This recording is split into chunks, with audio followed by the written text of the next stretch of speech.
Vamos lá, meus irmãos, vamos lá.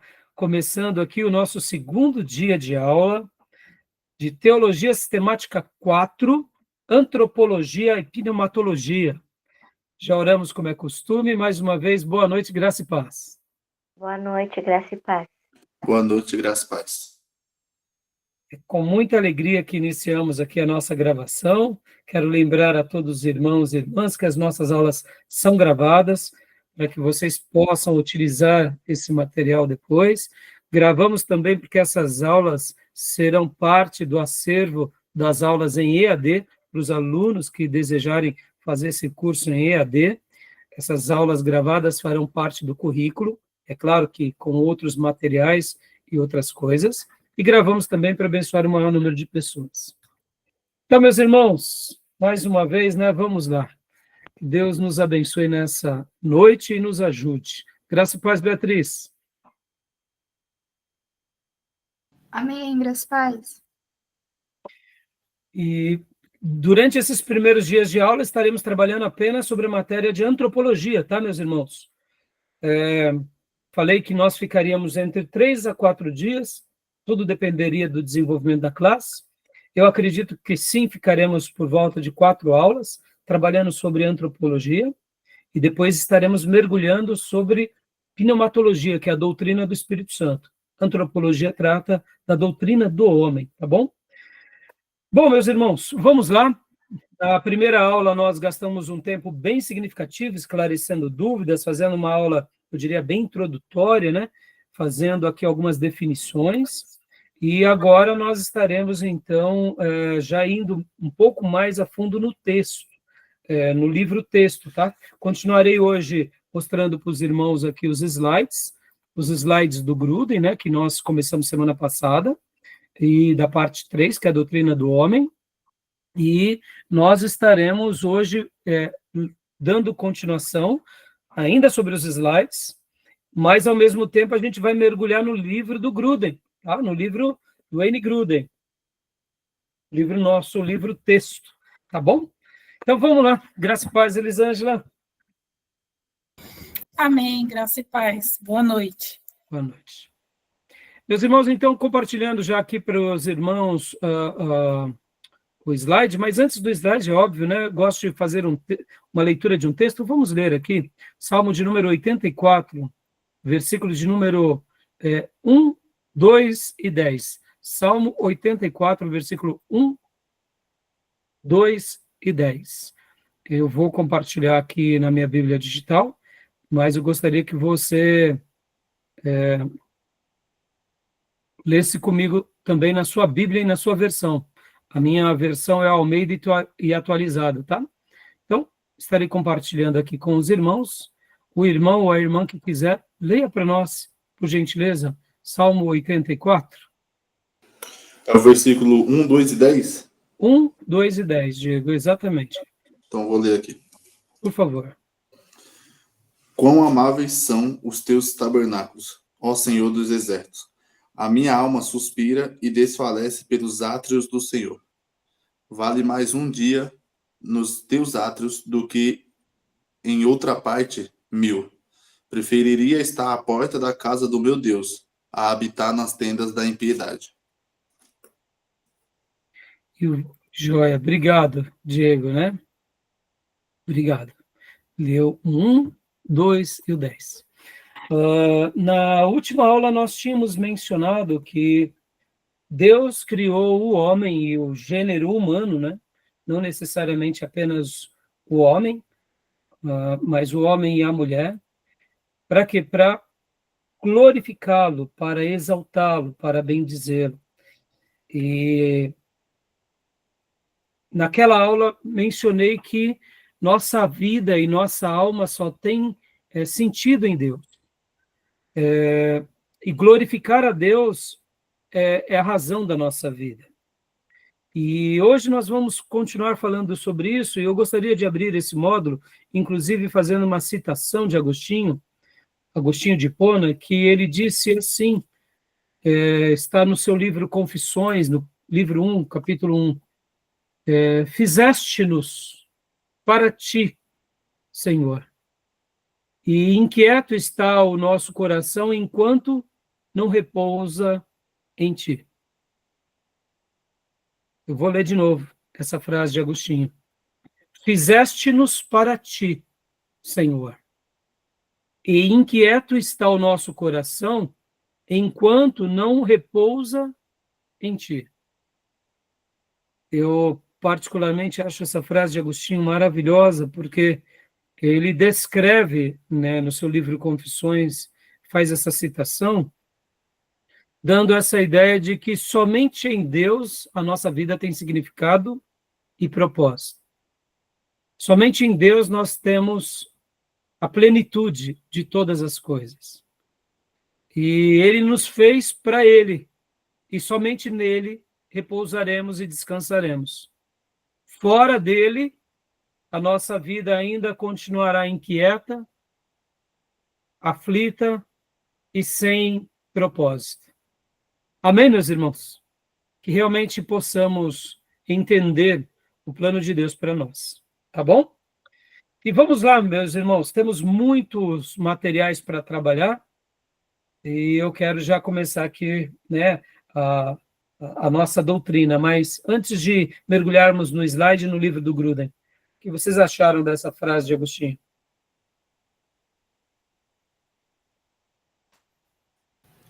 Eu achei linda. Linda, né, Beatriz? Gostei muito. Querem fazer algum comentário? Diego, Miriam, podem comentar. Eu acredito que essa frase, ela fala muito ao nosso coração, né? Assim, da parte de Deus. Que é tudo para Deus, né? Nós somos dele, né? Em cada instante da nossa vida, Deus é tudo para nós.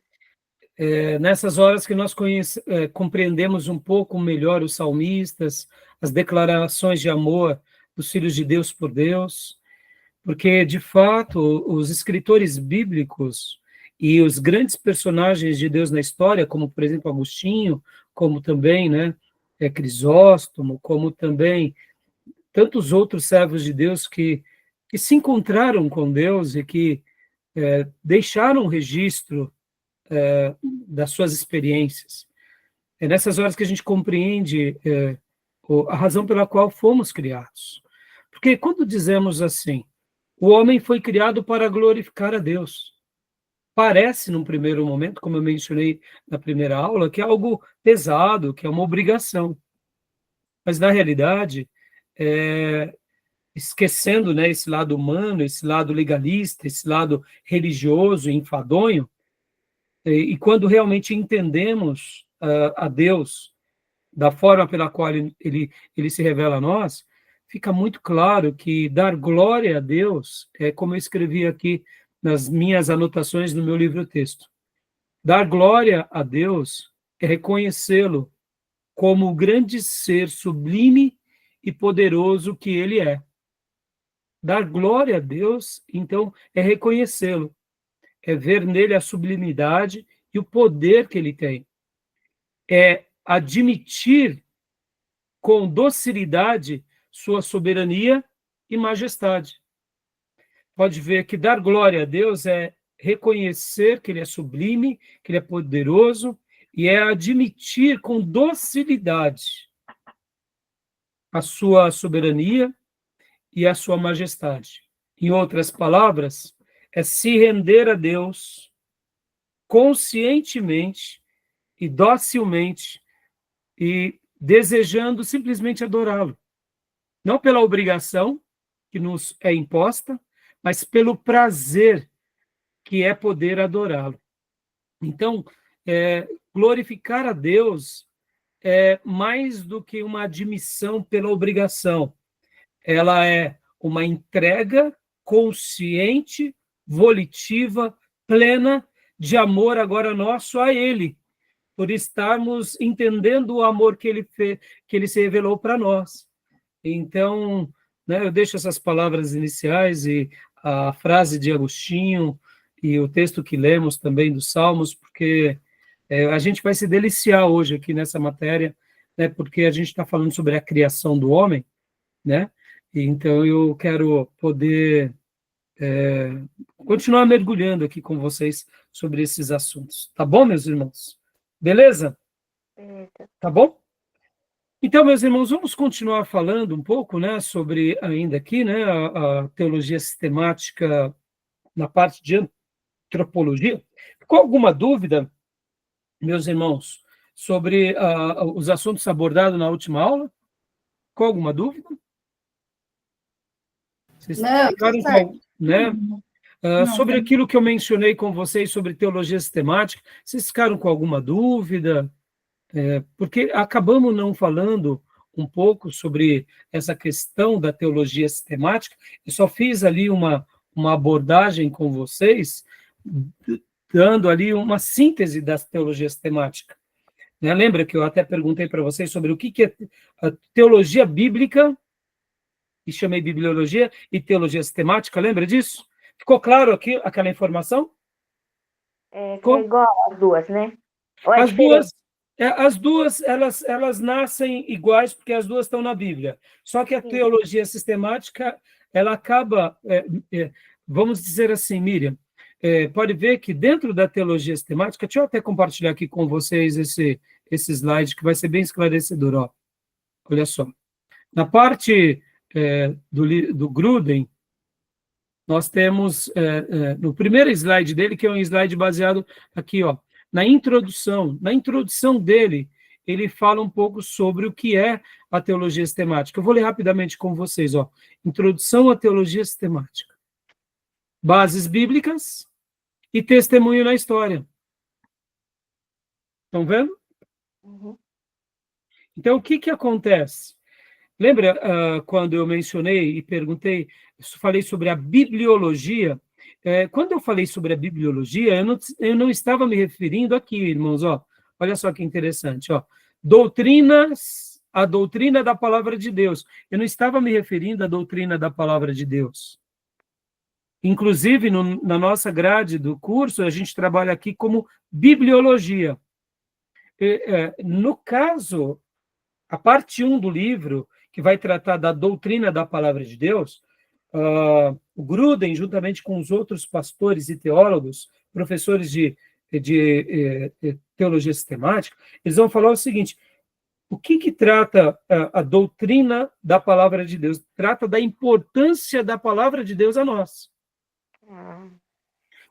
Trata de que, será que a Bíblia ela é infalível? Será que a Bíblia ela é inerrante?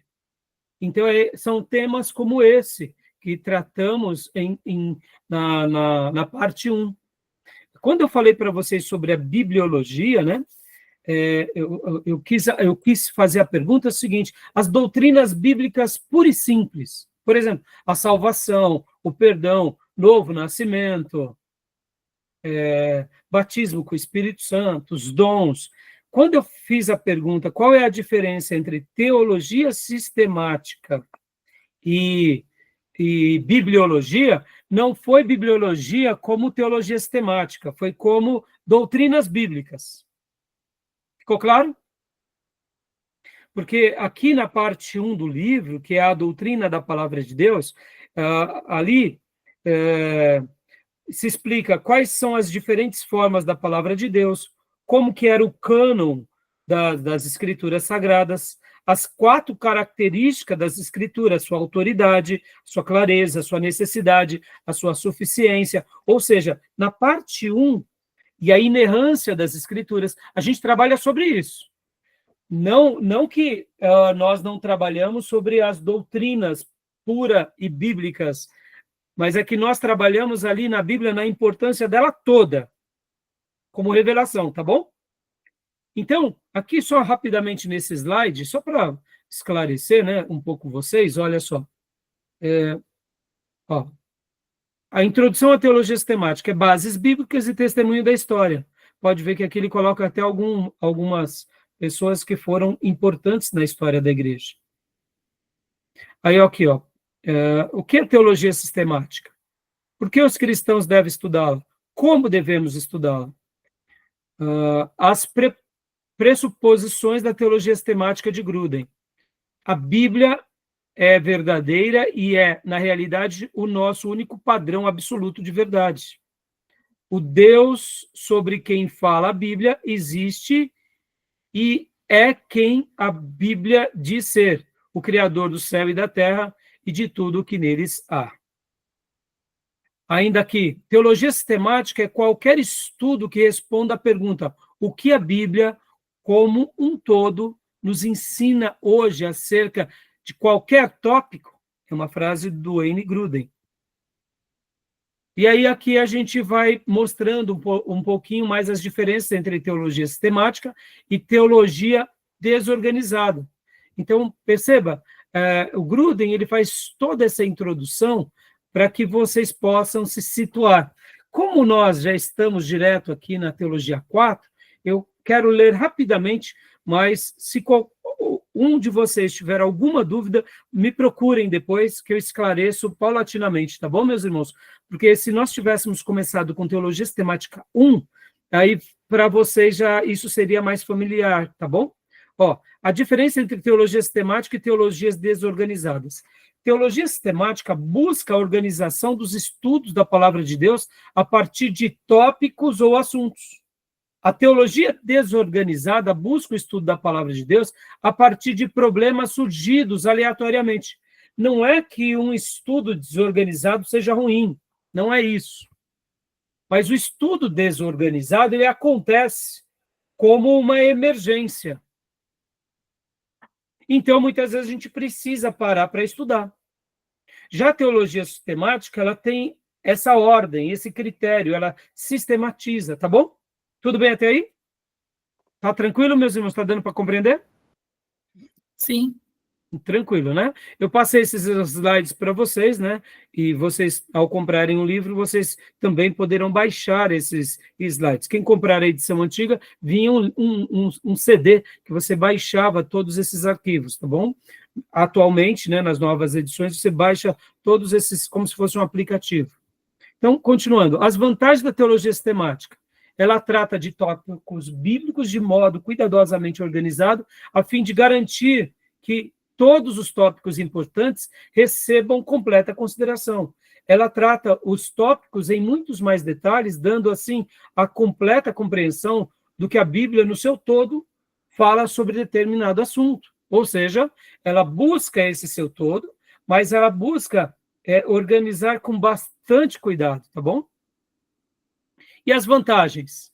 As vantagens é um estudo formal de teologia sistemática tornará possível formular os recursos de ensinos bíblicos com muito mais exatidão, em comparação com os cristãos, em comparação com o que os cristãos normalmente conseguem sem tal pesquisa. Uma boa análise teológica deve encontrar e tratar com justiça todas as passagens bíblicas relevantes, a cada tópico em particular, e não apenas parte ou um pequeno número de passagens relevantes. Então, não é que o estudo desorganizado seja ruim, não, pelo contrário, tem hora que ele é ótimo, só que a estrutura de você organizar, você deixa muito mais completo, muito mais arrumado, tá bom? E aí vem aqui, ó, implicações da definição. Teologia sistemática envolve o trabalho de compilação, entendimento e sistematização. Várias disciplinas paralelas à teologia sistemática. Olha só. Dentro da teologia sistemática, a gente poderia dizer que nós estamos fundamentados. Olha que interessante esse slide. A gente está dentro da teologia bíblica, olha aqui, ó. Lembra que eu falei? Da teologia histórica e também usamos um pouco da teologia filosófica. Por que teologia filosófica? Aqui um pouco de raciocínio. Vamos também para um pouco de apologética. Por que apologética? Porque vamos fazer uma defesa. E também a questão da ética. Vou dar um exemplo básico aqui. A questão da trindade, meus irmãos. Percebam, a trindade, como eu mencionei na última aula, ela nasce de onde? De uma teologia bíblica. Concordam? Certo? Depois se avalia na história. Que história? Na história bíblica, na história do Antigo Testamento, no Novo Testamento, e qual período da história também? Na história da igreja. E depois se cria uma ideia. Por isso que a gente usa aqui teologia filosófica. Eu sei que não combina muito, tá? Teologia filosófica, mas aqui seria um jargão que traduz o seguinte: qual é a nossa compreensão mental? Ou qual foi a descoberta de alguém que, com uma palavra, trouxe uma síntese? A palavra trindade, por exemplo, é uma boa definição, criada e que resume bem a ideia daquilo pelo qual acreditamos na pessoa de Deus. Está entendendo? Então, não deixa de ser uma compreensão filosófica. E aí há uma defesa. Apologética é a arte de defender. Fazer apologia é a arte de defender. Então, os pais da igreja defenderam isso. E aí há uma questão ética. Como assim uma questão ética? É como nós nos comportamos diante disso. Nesse caso da doutrina da Trindade, ela apenas acreditamos nela. Mas vamos pegar aqui, irmãos, em doutrinas bíblicas que têm a ver com o nosso comportamento. Por exemplo, doutrinas de santidade. Ou seja, aí a gente tem que ter um posicionamento ético. Ficou claro? Percebam como a teologia sistemática... Lembra que na aula passada eu mencionei que no nosso curso, que tem 24 módulos, nós tratamos 6 módulos de teologia sistemática, mas, ao mesmo tempo, a gente tem hermenêutica, a gente tem homilética, a gente tem introdução ao Novo Testamento, Velho Testamento, temos geografia bíblica, depois temos teologia pastoral, psicologia pastoral, ou seja, está tudo envolvido, tá bom? E, para a gente concluir só essa introdução aqui, aí, então, a teologia sistemática, ó, como eu mencionei, né? A teologia bíblica, a teologia filosófica, a histórica, apologética, ética. E aí vem as definições de doutrina, né? Que aí, no caso, a doutrina, uma doutrina é o que a Bíblia, como um todo, nos ensina acerca de algum tópico específico. Salvação. O que a Bíblia nos ensina sobre salvação? Quem é o Salvador? Quem salva? Sobre arrependimento, sobre novo nascimento. Então, perceba, quando eu fiz aquela pergunta para vocês, né? Qual era a diferença de doutrinas de bibliologia, eu estava me referindo propriamente dito a doutrinas, tá? Qual é a diferença de doutrinas e de teologia sistemática? Ó, doutrina é o que a Bíblia, como um todo, nos ensina hoje acerca de algum tópico específico. Teologia sistemática é a sistematização dessas doutrinas. E como essas doutrinas foram discutidas ao longo da história.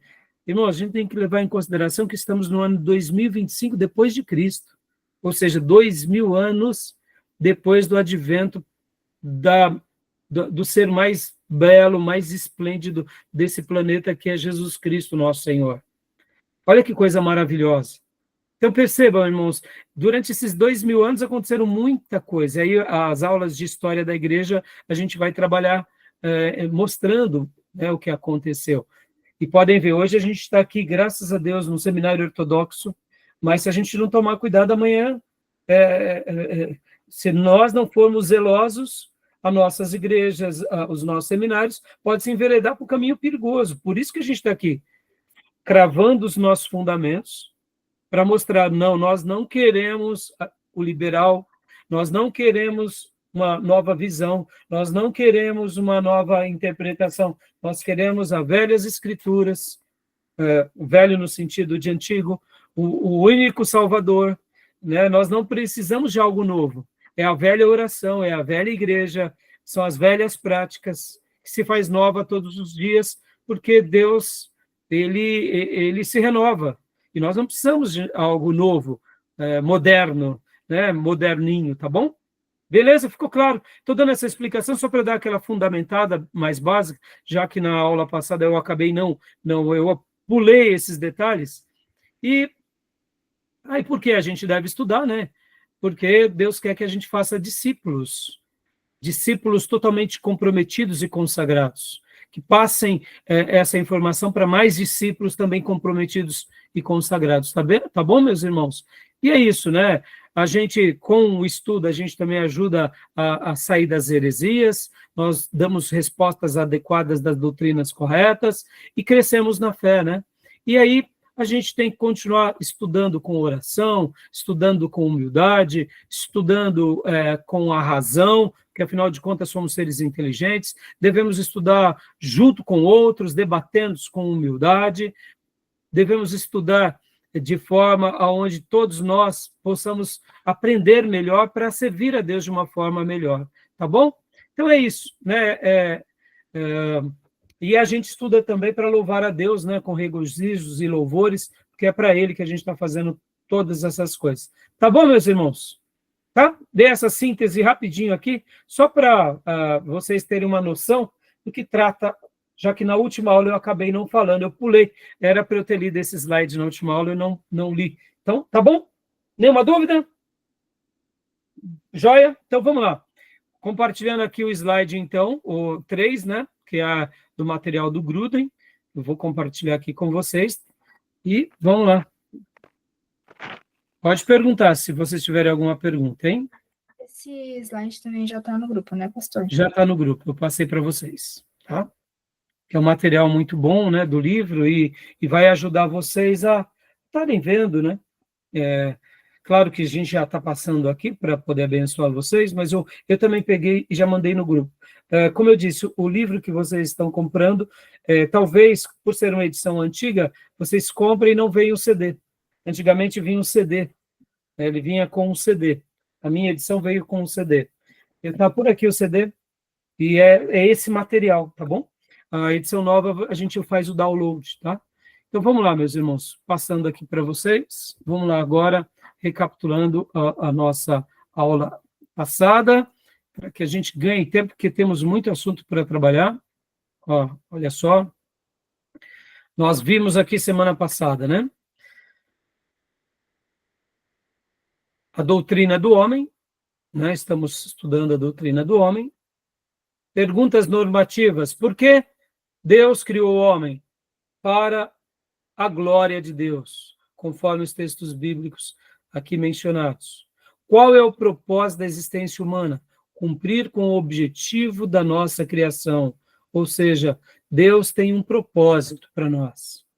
E essa frase eu gosto muito. Quando nós descobrimos o propósito pelo qual Deus nos fez, nós descobrimos a razão da nossa existência. Assim como glorificá-lo é algo que Deus deixou para todo o gênero humano, dentro dessa glorificação que fazemos a Deus, Deus vai nos usar com um propósito, dentro dessa glorificação. Nós iremos glorificar a Deus, mas nós iremos descobrir qual é o propósito de Deus para nossas vidas. Só dizer uma frase aqui, bem interessante, irmãos, olha só, irmãs. Quando a gente fala assim, por que Deus criou o homem? Fazemos essa pergunta e respondemos, para a glória de Deus, vem uma ideia subjacente, que fica embutida na resposta, que é, para glorificar, logo eu tenho que adorá-lo. E aí vem uma outra ideia que é, eu preciso cantar a Deus. Eu preciso apenas dar glórias a Deus e aleluias a Deus. Sim, é isso. Mas deixa eu te ensinar uma outra coisa aqui. O que é dar glória a Deus? Dar glória a Deus não é só cantar, meus irmãos. Cantar louvores é um dos pontos que demonstram que estamos dando glórias a Deus. Mas dar louvores ou entoar canções de adoração a Deus, o fruto dos nossos lábios, não é tudo. Eu posso cantar a Deus e até ter uma voz de rouxinol, ou quem sabe ser um exímio instrumentista, mas a minha vida, de repente, não glorifica a Deus. Ora, pastor, é incongruente isso. Sim, é incongruente. Porque a minha canção, ela será uma das últimas coisas que ratificará o meu verdadeiro louvor. Porque se eu apenas canto a Deus, não necessariamente eu dou a Deus um verdadeiro louvor. Podem ver que quando o Senhor se apresenta à mulher samaritana, Ele disse que Deus procura músicos? Não. Deus procura cantores? Não. Deus procura na terra adoradores. O ato de adorar a Deus é muito mais profundo do que o ato de cantar. Dentro dos adoradores do Senhor, ele vai levantar um grupo de poetas e de músicos que farão canções a Deus e nós cantaremos com eles. Mas eu posso ser um cantor apenas, ou quem sabe fazer parte dessas músicas, mas não ser um verdadeiro adorador. Por exemplo, meus irmãos, que música ou que hinos que Moisés fez para Deus? Temos um salmo, que é o Salmo 90, um outro salmo lá, um outro texto acolá, mas eu te pergunto, Moisés era um adorador? Claro. Vamos lá, vamos melhorar ainda. Que música que Adão e Eva cantaram para Deus? Vamos lá, o pai da fé, quantos hinos ele compôs para o Senhor?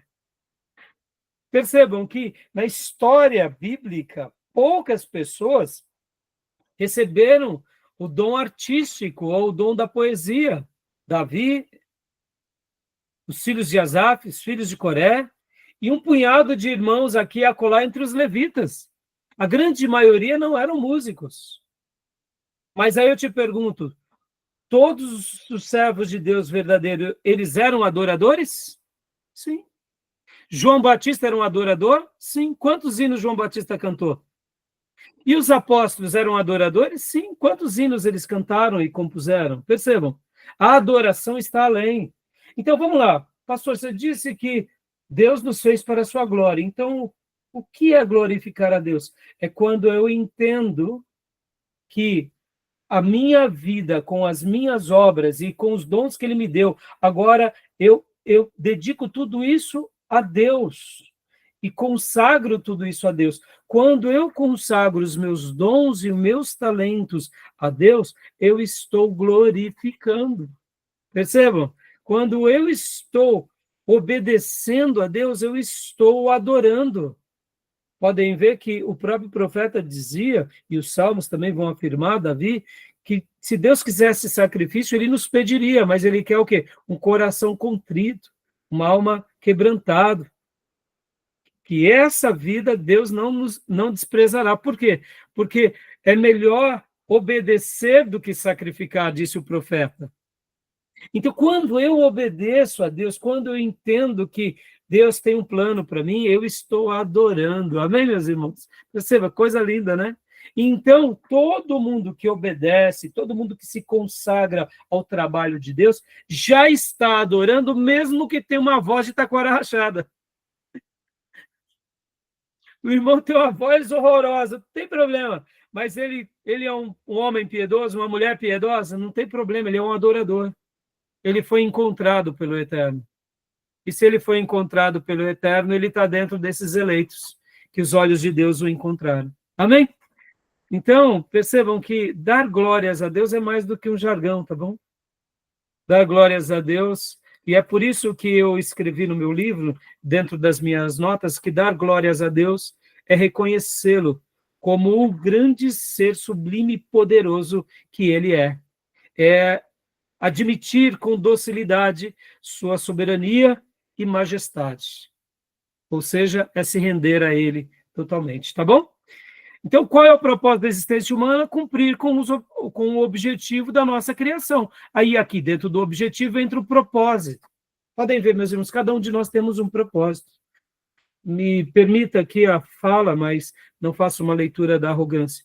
Mas eu, ao ensinar a vocês, eu estou cumprindo com o meu propósito. E eu estou glorificando a Deus, abençoando vocês. E toda vez que nós descobrimos os nossos propósitos, nós louvamos a Deus e edificamos o próximo. E aí eu digo, eu estou cantando com vocês agora, estou tocando alguma melodia, mas eu estou dedicando os dons que recebi do Senhor para edificar o povo do Senhor e abençoar outras vidas. A gente adora. É aí onde a adoração tem a ver com propósito, tá bom? Beleza? Então, só recapitulando rapidamente, né? E continuando aqui. O que significa ser a imagem e semelhança de Deus? Significa que o homem tem traços do Criador e o representa. Nós falamos um pouco sobre isso, né? Sobre a imagem do homem que foi desfigurada, que foi manchada. A gente vai trabalhar melhor no livro-texto ainda hoje. E o que ocorreu na queda do homem? Vários elementos de sua semelhança com Deus se perderam, ou seja, o que borrou esse espelho, esse quadro? O que alterou e manchou essa imagem e semelhança de Deus em nós? Não foi outra coisa senão o pecado. Percebam, irmãos, não foi nem o diabo. Porque se Adão e Eva não dessem ouvido para o diabo, eles não tinham se desfigurado. Está entendendo? Porque os anjos santos que não caíram na rebelião de Satanás, eles não foram maculados do seu estado original. Adão e Eva poderiam não ter caído. Então, foi a seta do diabo? Foi, mas foi o consentimento consciente ao obedecer a seta do diabo. Aí, ó, mudou tudo, né? Então, o pecado, ele desfigura-nos. E a gente vai trabalhar bastante sobre essa questão, tá bom? Percebe, é óbvio, o pecado nasce aonde? Nasce no diabo. Então, ao falar que o diabo é o autor do pecado, a gente não está falando nenhuma heresia. Mas ao atribuir que foi o diabo, é omitir a nossa responsabilidade, né? Sabe aquela ideia? A culpa é do diabo. Não, meus irmãos, a culpa é nossa, certo? Vamos lá, a culpa é nossa. Ele jogou o laço. A gente só, né, se permitiu cair. Mas se a gente não se permite cair, a gente está livre dele. Amém? Continuando, então, aqui, rapidamente. E paramos aqui, né? Não. Qual é o plano de Deus para nós? Nossa gradual recuperação da semelhança com Deus, né? Ou seja, Deus vai nos restaurar, e começa essa restauração em Cristo, e se completará aonde? Na volta de Cristo, né? Quando isso se dará completamente? Na volta do Senhor Jesus Cristo. E paramos aqui, né? A gente parou exatamente aqui, tá bom? Tudo bem até aqui, meus irmãos? Alguma pergunta? Irmãs?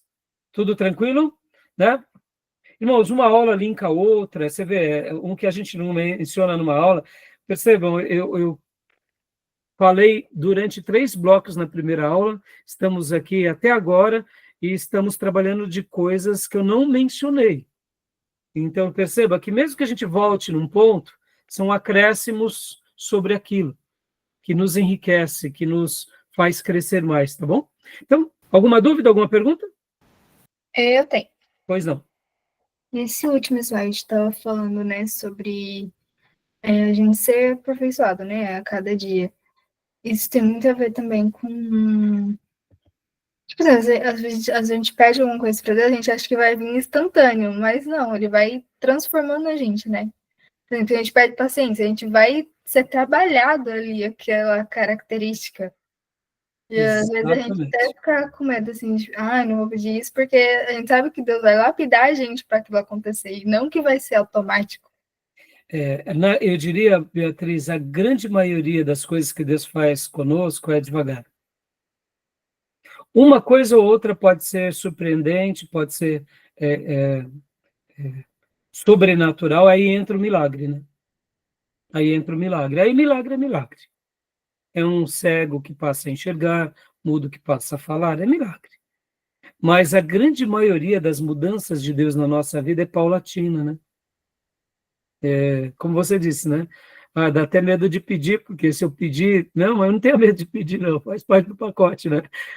Pode pedir, pede. E aí tem aquela ideia, não vou falar alto, senão o diabo vai ouvir. Não, pode falar alto. Deixa o capeta ouvir. Quem diz que ele tem poder de entrar entre essa conexão entre você e Deus? Lembrando, né, que Deus ele é muito maior do que tudo, né? Mas é isso mesmo, Beatriz. Pode ver que nós que somos muito afobados, né, filha? A gente quer tudo para ontem, quer tudo mega, quer tudo, né? E a gente sabe que tudo isso é tolice, mas a gente vive caindo nos mesmos erros. Por isso que a questão da maturidade, ela vai nos atingindo e é muito curioso que Uns afloram mais para a maturidade rápido, outros demora mais. E vocês vão aprender comigo aqui, principalmente teologia pastoral. Tem irmãos que vão demorar a vida toda para aprender algumas coisas, enquanto outros, em alguns meses, vão romper vários obstáculos. E aí, pastor, o que é? Nós não sabemos. Nós só aceitamos. É porque o fulano se entregou. Geralmente está baseado na entrega, está baseado no amor, está baseado na dedicação, mas tem vezes que não. Tem vezes que não. Tem vezes que é uma pessoa que é até piedosa, mas ela vai continuar sendo um piedoso truculento o resto da vida. Enquanto tem a ver um pouco com o dom, tem a ver com a entrega, é complexo isso, sabe? Porque nós gostamos das nossas caixinhas, né? A gente cria a caixinha do crescimento espiritual. Você vai para a igreja, lê a Bíblia, faz oração que nem eu faço, você vai crescer.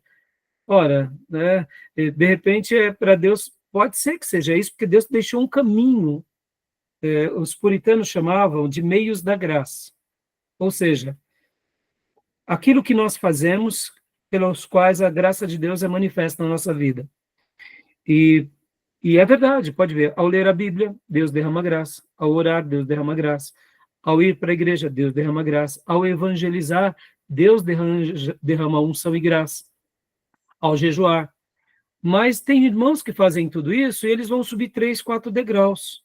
Vão ser um crente piedoso. Enquanto outros fazem a mesma coisa e se tornam ministros. Então a questão não é a consagração, é a vocação. Né? Então, assim, mas é isso mesmo, Beatriz. Né? É devagar, viu, Beatriz? Tá bom? Né? E a graça de Deus vai ser derramada. Eu não sei se eu te respondi completamente. Respondeu. Tá bom. Diz, Diego. Fala, Fiote. Não, pastor, porque você estava falando aí e eu lembrei do que aconteceu comigo. Porque, tipo assim, quando eu me converti aos 13 anos. Só que, tipo, tem muita coisa que eu aprendi quando eu estava com 18, 19, que se eu tivesse aprendido quando eu tinha essa idade, tinha sido muitas coisas diferentes. Porque eu falo que a minha conversão foi uma conversão de Saulo. Eu fui num retiro espiritual, aceitei Jesus. E numa segunda-feira a minha vida começou. Tipo, não, eu vou viver para Deus e já era. Com 3 anos de idade. Já estava fazendo culto na escola, pegava um intervalo, era eu e um colega lá, a gente levava um violão na escola. Nossa! E aí, tipo, ficamos 1 ano fazendo esse culto, só que aí depois teve a briga porque tinha mais de 40 pessoas participando. E aí? Vai para minha igreja ou vai para a sua? Então, você vê, né? Você era um adolescente bem intencionado. Entendeu? Né? Nossa, E por que Deus permitiu isso na sua vida, né, Diego? Você vê, cada um tem uma história, e é linda a sua história. Que Deus levante muitos que nem você, muitos jovens, muitos pré-adolescentes, mas você vê, a gente não tem aquela estrutura. Por isso que aí entra, por isso que estudar é importante, irmãos. Entra o quê? O discipulado, entra a ajuda, entra aqueles momentos em que Deus permite nos ficar sem uma resposta. Tem vezes que a gente vai falar, Senhor, eu não sei o que fazer, e aí é como se Deus falasse assim, tá bom, você não sabe, né? Tá bom. Mas e aí, Senhor? É como se Deus falasse, não, eu não quero que vocês saibam agora. Eu quero que vocês aprendam daqui a 1 ano. Aí a gente fica aqui desesperado, né? Que nem crianças agitadas, e dizendo, mas Senhor, a gente vai morrer. Aí Deus, não, vocês não vão morrer. Mas Senhor, por que a gente está passando tudo isso? É como se Deus estivesse dizendo, não, eu estou ensinando vocês a não serem ansiosos, a dependerem de mim, a desfrutarem da minha presença. Ou seja, é um processo, né? Tem um processo. Isso é lindo, né? É isso aí, meus irmãos, tá? Beleza, então. Vamos lá? Respondi, Diego. Quer falar mais alguma coisa? Não, mas é isso mesmo. E, irmãos, olha, uma das coisas mais lindas na nossa caminhada com Deus, como eu aprendi certa vez essa frase, né? Que o amor, ele sempre nos completa, sempre nos acrescenta, sem jamais nos completar. Todas as virtudes sagradas se assemelham ao amor. Pode ver que Deus é amor. O amor, ele está aqui e ele é a essência de Deus para sempre.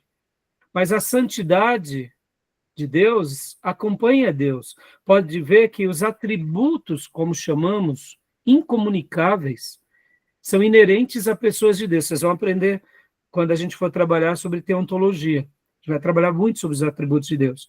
Mas percebam, todas as virtudes sagradas, elas sempre nos acrescentam sem jamais nos completar. Sabedoria. Ora, eu gostaria de ter a sabedoria que eu tenho hoje na minha conversão aos 17 anos, você nos seus 13 anos, né, Diego? Pelo amor de Deus. Mas por que ela só veio agora? Plano de Deus. É claro que a gente pode ter a nossa entrega, a nossa dedicação, muitas vezes a gente não gasta tempo com isso, Deus ele não libera. É de propósito também. Deus, ele tem vezes que ele deixa a gente primeiro buscá-lo para depois dar algo. Mas tem vezes que ele dá algo que a gente não espera. E aí é onde entra as direções sagradas, né? Mas voltando, todas as virtudes sagradas nos acrescentam sem jamais nos completar, nesse sentido. Eu posso amar mais amanhã do que amo hoje e não estarei completo ainda. Por quê? Porque tudo se completará na volta do nosso Senhor Jesus. Então, eu, quando estiver com os meus 90 anos dando aula, eu estarei muito mais sábio, muito mais amável, muito mais terno. Mas, e completo? Não. E na santidade, a mesma coisa. E na unção, a mesma coisa. E na dedicação, a mesma coisa. E na consagração, a mesma coisa. Percebam, todas as virtudes sagradas, ela nos acrescenta sem jamais nos completar, porque durante essa vida há espaço para a gente se aperfeiçoar ainda mais. Não é verdade? Tá bom? Isso Deus deixou assim para a gente não se envaidecer. Porque se a gente chegasse à plenitude, né? Pode ver, a gente falaria, eu atingi o máximo de tudo, né? Eu sou o sacrossanto. Aí não é assim, né? Tá bom, meus irmãos? Então, continuando aqui, né? Ó, semelhança do homem em relação a Deus. A gente vai trabalhar bastante no nosso livro-texto ainda hoje. Moralidade. Somos um ser moral, espiritual, temos sensibilidade e a inteligência, tá bom? Ou seja, né, nossa relação com Deus, pode ver que Deus, ele tem tudo isso, só que é perfeito em Deus. Nós temos também isso, mas é em parte, né? Nós fomos criados à imagem e semelhança de Deus, não possuímos tudo que Deus possui, ou como ele possui, mas parte dele temos, porque somos a imagem dele, tá bom? E, continuando aqui, olha só, e temos também a capacidade de relacionamento, né? Eu aprendi certa vez com um pastor que ele dizia que Deus Pai, Deus Filho, Deus Espírito Santo é família. Ele usou esse termo, eu achei muito legal. Pode ver que Deus ele é relacionamento entre o Pai, o Filho e o Espírito Santo. Pode ver que Gênesis, quando diz sobre a criação do homem, ali nós vemos já a trindade, façamos, é no plural. O escritor bíblico registra no plural. Ele não tinha dúvida. Ele usa o termo façamos. E pode ver que essa é uma narrativa em todo o Velho Testamento. E a gente compreende plenamente aonde? No Novo. Quando Jesus dizia, eu e o Pai somos um só. E o Pai, o Espírito Santo, eu iremos morar dentro de vocês. Ou seja, percebam como Jesus mostra isso no Novo Testamento e depois os apóstolos. Então, Pai, o Filho e o Espírito Santo, que é a Trindade, eles são um ser que vive em família. Pode ver, o que é a igreja, senão uma grande família. Nossa vida só é aperfeiçoada em família, em relacionamento. Ó, nós aprendemos porque nós somos humildes de pedir para alguém nos ensinar. Se a gente é truculento, a gente não aprende. Ou se aprende, demora muitos anos. Aquilo que poderíamos aprender em um dia, passamos um ano. Por quê? Porque não aprendemos por meio do relacionamento. No relacionamento, nós nos aperfeiçoamos. Pode ver que no gênero humano, nós somos uma das poucas espécies que são aperfeiçoadas em sociedade. E quando a gente se enclausura, a gente se emburrece. Não é assim? A gente só está crescendo aqui, diante, né, de tantas doutrinas, porque a gente está aprendendo com quem? Com os outros. Olha que lindo, né? Interessante, né? Aprendendo com quem? Com quem já aprendeu mais do que nós, tá bom? Continuando aqui, né? Ó, a gente vai falar também sobre a natureza do homem, as teorias explicativas, tricotomia, dicotomia e Monismo, tá bom? Tricotomia é a concepção de que o homem é constituído de 3 partes, corpo, alma e espírito. Dicotomia é a ideia de que o homem é composto de 2 partes, corpo e alma, corpo e alma e espírito, ou seja, alma e espírito é uma coisa só. E monismo, concepção de que o homem é composto de um único elemento, e de que o seu corpo é a própria pessoa, ou seja, é como se nós não fôssemos 3 em 1, ou 2 em 1, mas fôssemos, né, o nosso corpo ele é espírito, ele é alma e corpo, tudo misturado, tudo junto misturado. Diga, Diego. Pastor, nessa tricotomia aí, tem algum problema você inverter a ordem, ou a ordem é essa mesmo, corpo, alma e espírito? Geralmente nós usamos esse termo, né? Corpo, alma e espírito, né? É o mais convencional, não é isso? Mas na realidade, pela Bíblia, Diego, a gente entende que nós somos espírito, alma e corpo. Por isso que eu perguntei. Né? Eu gosto da definição que nós somos um espírito. Temos uma alma e habitamos num corpo. Pode ver que antes de nós nascermos como pó, ali sendo moldado pela mão de Deus, na criação, quando Deus cria o homem, ele cria todas as coisas e as galáxias, o mundo, faz nascer os animais, faz nascer todas as coisas com o poder da sua palavra, mas quando ele vai criar o gênero humano, ele molda com a sua mão, como se fosse, né, um artista trabalhando num barro, né? E, por último, ele sopra parte do que é de Deus, sopra no ser humano. Mas percebam que, assim como Jesus ele foi morto antes da fundação do mundo, o ser humano foi criado na eternidade, no coração de Deus, antes da criação de todas as coisas. O projeto humano, o projeto vida, nasceu na eternidade, antes de ser concretizado em matéria. Por isso que, assim como Deus é espírito e viemos dele, logo, a nossa origem é espiritual. Tem uma alma e habita num corpo. É claro que naquele momento da criação, Deus cria fisicamente. Mas podem ver, meus irmãos, aqui é até uma discussão bem interessante, que a gente não vai se aprofundar muito, mas a alma nossa, ela foi gerada, o nosso espírito, quando? No momento da fecundação, em que os nossos pais ali tiveram o ato e o espermatozoide entrou no óvulo, ou o nosso espírito sempre existiu? E ali, naquele momento, é como se viesse de Deus e entrasse naquele óvulo. Perceba que Eclesiastes diz que o espírito volta a Deus que o deu, e o corpo volta à terra. Podem ver que a nossa vida, ela não é eterna, ela é imortal. Deus nos cria num dado momento, logo nós não somos eternos. O nosso Criador é eterno. Temos características de uma certa eternidade, porque o nosso espírito veio de Deus, denota alguma coisa assim. No entanto, a gente nasce na história. E o nosso espírito que volta a Deus? Né? Perceba como isso é sutil e complicado, né? A gente descansa e depois a gente vai voltar, a gente vai ressuscitar. Então, o nosso corpo é só um detalhe de um projeto maior. Não é? Então, é curioso isso. A gente vai estar trabalhando aqui no livro e vai ser legal, tá? A ordem, Diego, e outra, a ordem não importa tanto, porque, assim, o que importa é saber como somos, tá? A nossa natureza, né?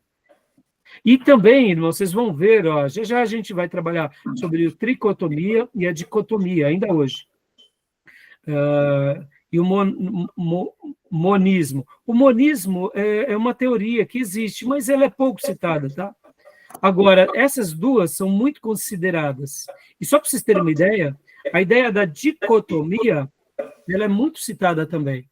E os melhores livros de teologia sistemática estão sempre trabalhando a ideia mais da dicotomia do que a tricotomia, tá?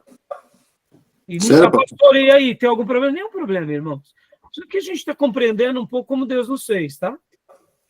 Pastor, mas esse espírito aí não é seria o Espírito Santo ou seria o Espírito essência de Deus? Isso, então. O Espírito Santo é uma pessoa. O Diego tem um espírito, que não é o Espírito Santo. O espírito nosso é algo inerente a nós. Por isso que alguns, Diego, vão falar que a alma e espírito é a mesma coisa. Nós temos uma alma, nós temos um espírito. Por que sabemos disso? Porque a revelação sagrada nos afirma. Mesmo que tenhamos essa centelha de eternidade dentro de nós, podem ver, meus irmãos, nós temos a impressão, isso faz parte do gênero humano, que nunca morreremos, não é verdade? Deus nos criou com esse sentimento. Por quê? Porque Deus deixou isso como se fosse uma lâmpada acesa para que a gente se preocupasse com o eterno. Todo ser humano olha, mesmo que ele veja que alguém, que vamos morrer, etc. E tal, no fundo, a gente fala assim: puxa, eu vou morrer? Bom, eu já passo para vocês. Mas percebam, então, nós temos uma alma, nós temos um espírito. Aonde está a divisão da alma e do espírito? Hebreus vai falar que a palavra de Deus ela é viva e eficaz, e mais penetrante do que uma espada de dois gumes. Ela penetra até a divisão da alma e do espírito e dos ossos e medula. Ossos e medula a gente compreende um pouco, não compreende?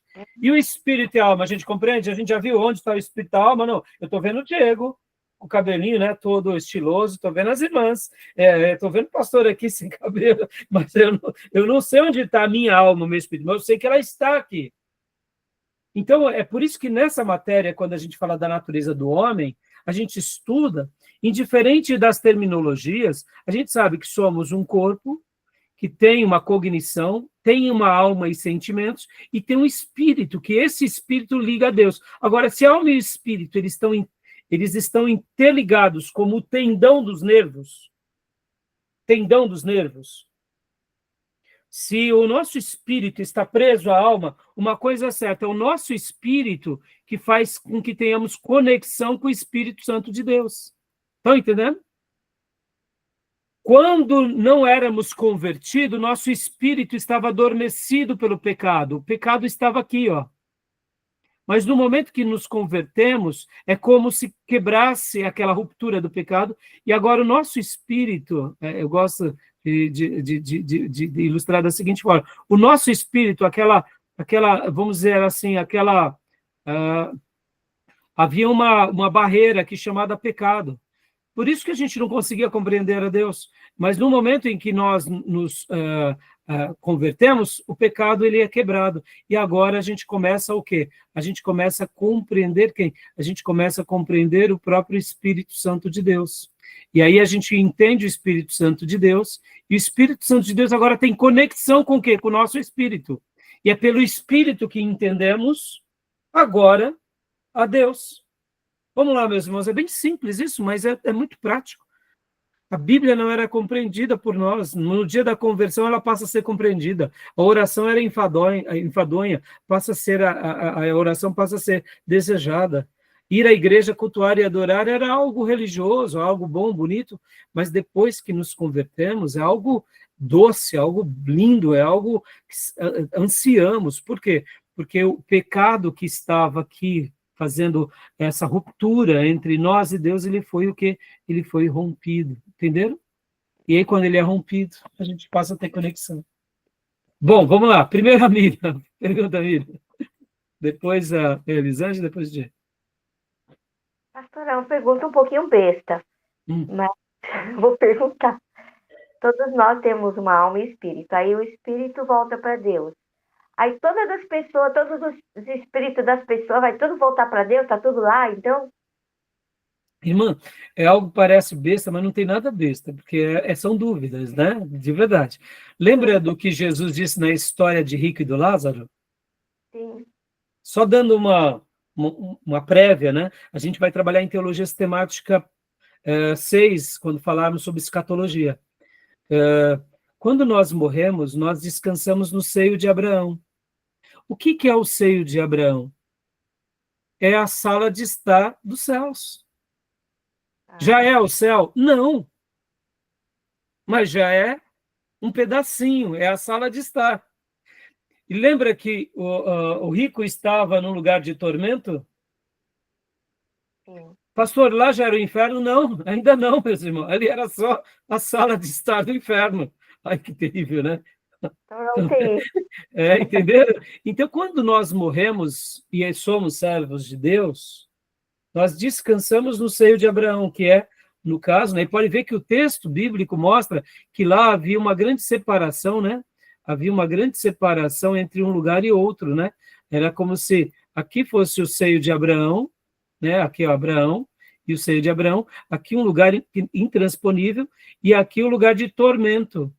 Então, ele estava aqui, ó, uma sala de estar, e a gente poderia dizer que nessa sala de estar, a gente está uma porta dos céus, da eternidade.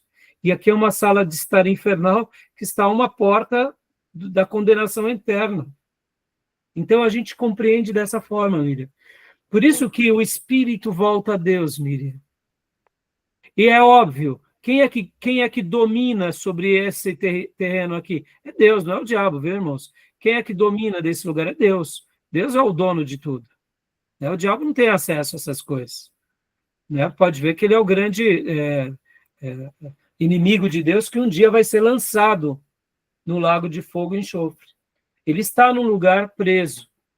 Né? Mas não é bobo não, Miriam. A gente diz que só pode ver, o nosso corpo volta à terra para cumprir a palavra, porque do pó viestes e para o pó retornarás. E o nosso espírito descansa em Deus. Pastor, a gente vai ficar dormindo? Eu creio que não, meus irmãos, porque lembram da transfiguração? Já antecipando aqui para vocês, né? Jesus falou com Moisés e com Elias, e eles estavam conscientes. Então, eu não creio que seja algo inconsciente. Já é um lugar maravilhoso. Então, é o que entendemos pela revelação, tá bom, meus irmãos? Tá bom? Beleza, Miriam? A gente vai trabalhar mais isso em escatologia, tá? Elisângela? Então, pastor, na verdade, o senhor acabou que respondeu, porque eu ia perguntar relacionado ao Espírito Santo, por conta do Espírito, mas aí o senhor respondeu que, enquanto a gente vivia no pecado, não tinha esse acesso. A partir do momento que a gente se converte, aí o acesso no Espírito Santo é quebrado, né? E olha só que interessante, irmãos. Quando nós... Pode ver que o pecado, irmão, só dando aqui uma figura de linguagem, né? Fazendo um simples desenho aqui, o pecado ele é uma película muito sutil, mas impenetrável, né, do Espírito Santo. Pode ver, quando Deus fica falando com as pessoas, é como se o próprio Espírito Santo de Deus estivesse querendo quebrar essa camada, né? Deus fica enviando as mensagens. Não foi assim conosco? Deus falando conosco, nos atraindo, não é? Mas quem é que tem que quebrar isso daqui? Quem é que tem que quebrar isso? Somos nós. Dizendo, eu não quero. É como se o furo não fosse de Deus para nós, mas de nós para ele, né? Não é que Deus não possa quebrar, mas tem que partir também da gente.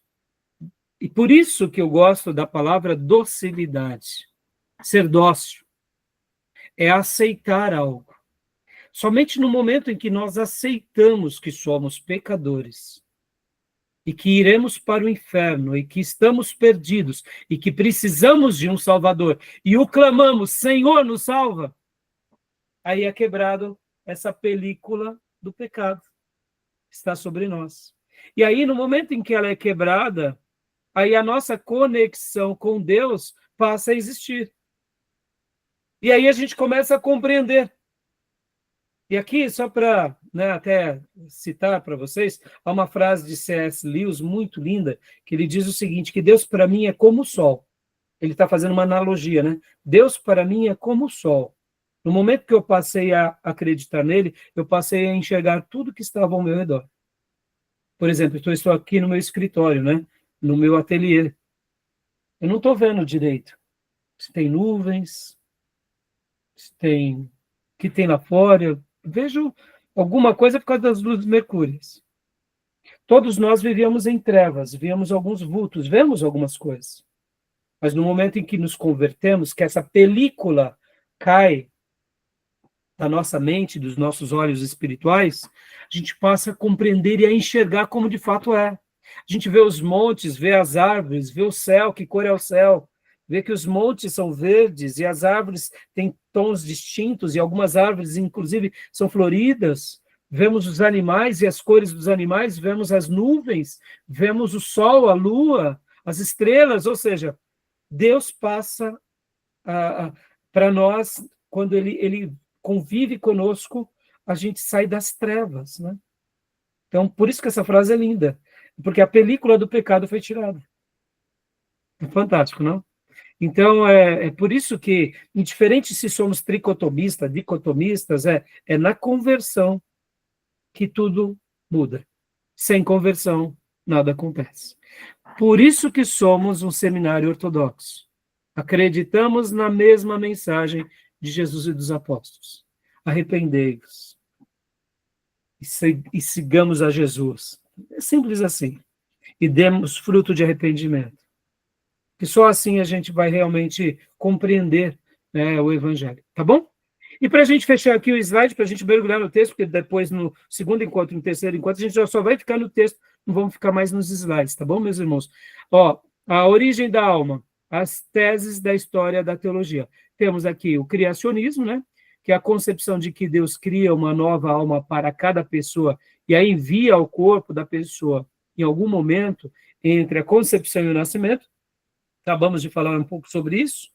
E o traducionismo, que é a concepção que sustenta que a alma e o corpo da criança são herdados dos pais no momento da concepção. São teorias e a gente vai estar debatendo melhor essas teorias já, tá bom? Beleza? E, para a gente encerrar, deixa eu ver... bom, pecado não. Pecado a gente não vai falar hoje, não. Hoje vocês não estão no pecado, tá bom, meus irmãos? Não estão no pecado. Hoje está todo mundo consagrado. Glória a Deus. Como seria bom, né, irmãos? Nunca mais pecar. Né? Como seria bom. Mas, irmãos, porque pecamos, né? Porque ainda estamos nesse corpo, né? Mas aí que entra uma coisa fantástica que a gente viu e vai ver ainda hoje.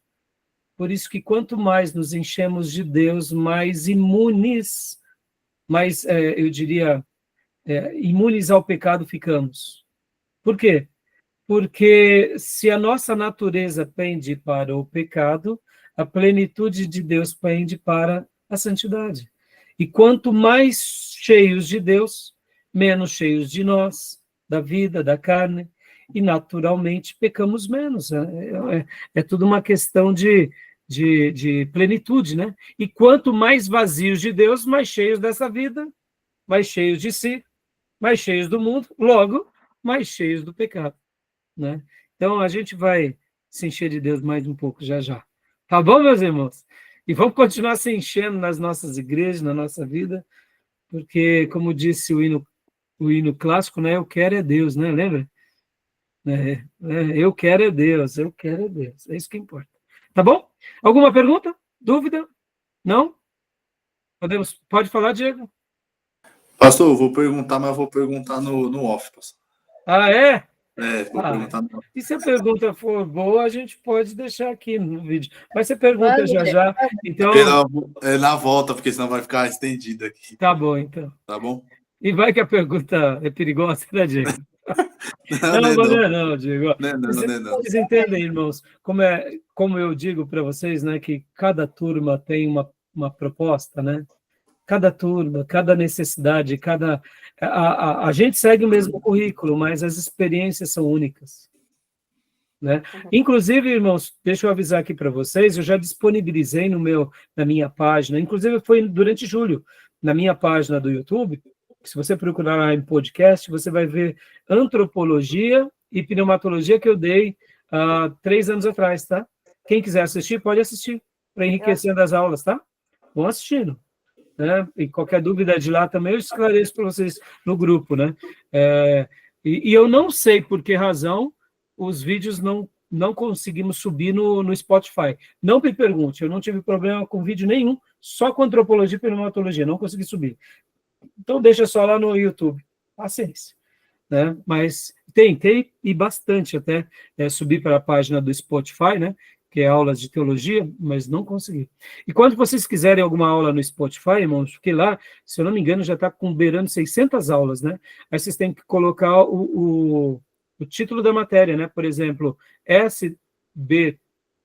STBM, aí TS4, né? Em romano, antropologia. Aí vem as aulas, tá bom?